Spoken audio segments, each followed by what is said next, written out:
Well, have we got something for you today? Here's a question. What percentage of revenue should I budget for marketing? Well, and that's the question we're actually not going to be answering today on our show, Ask Emma and Tim. So stay tuned to see what we mean.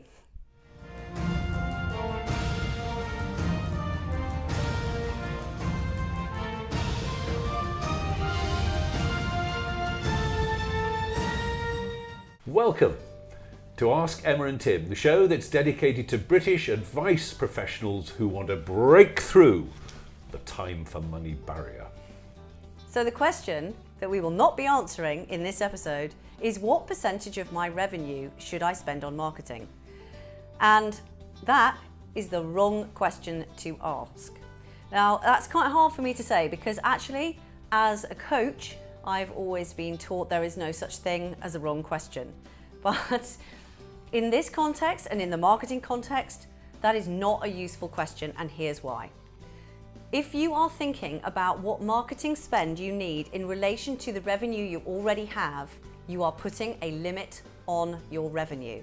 You see, what most people do is they sit down and they create a budget for the year and they go, well, how much should we spend on marketing?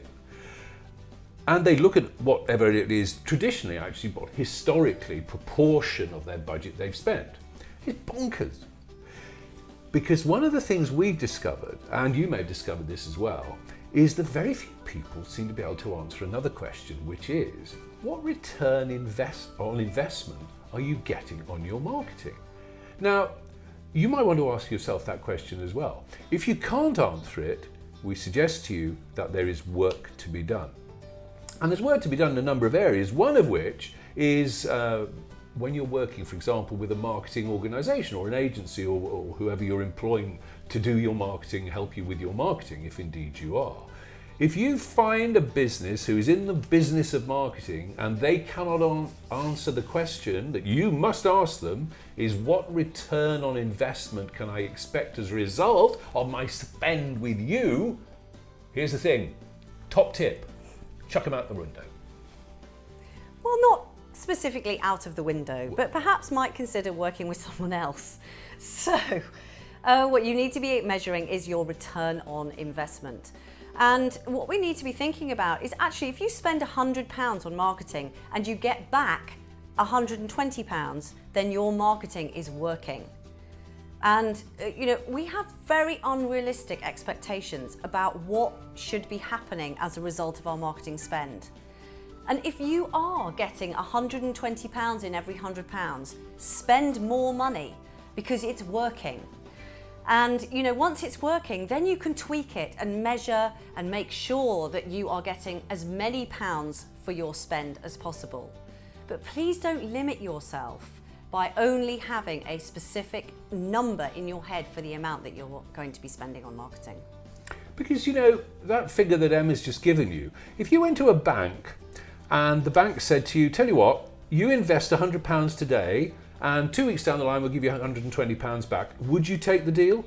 You bet your life you'd take the deal. There is no bank in the world that would be able to offer you that kind of return at the moment.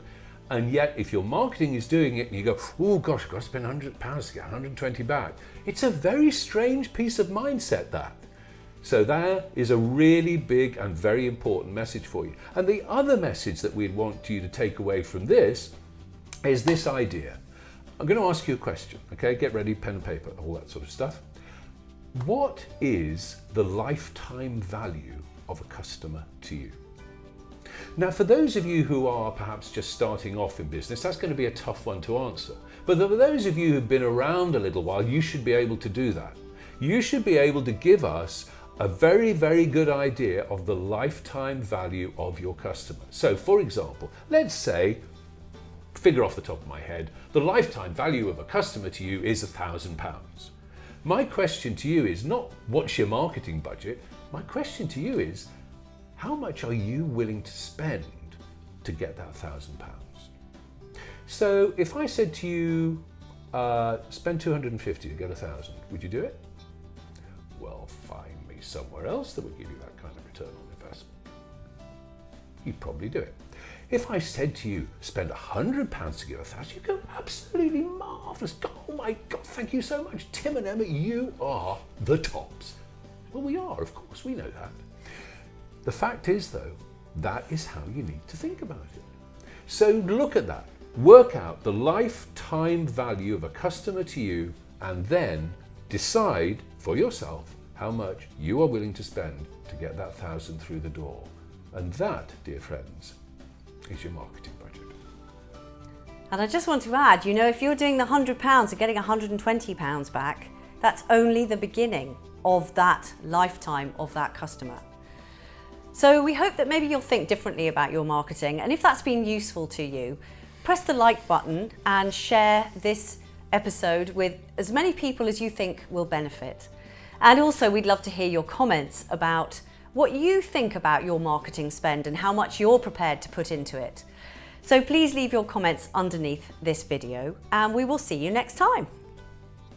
If you're ready to break the time for money trap, visit www.ipacademy.co.uk and sign up for a month's free membership of our Information Product Academy. And when you do, you'll get immediate access to all the recordings and transcripts from our recent masterclass series, where we interviewed 10 internationally famous information experts who shared their best content with us.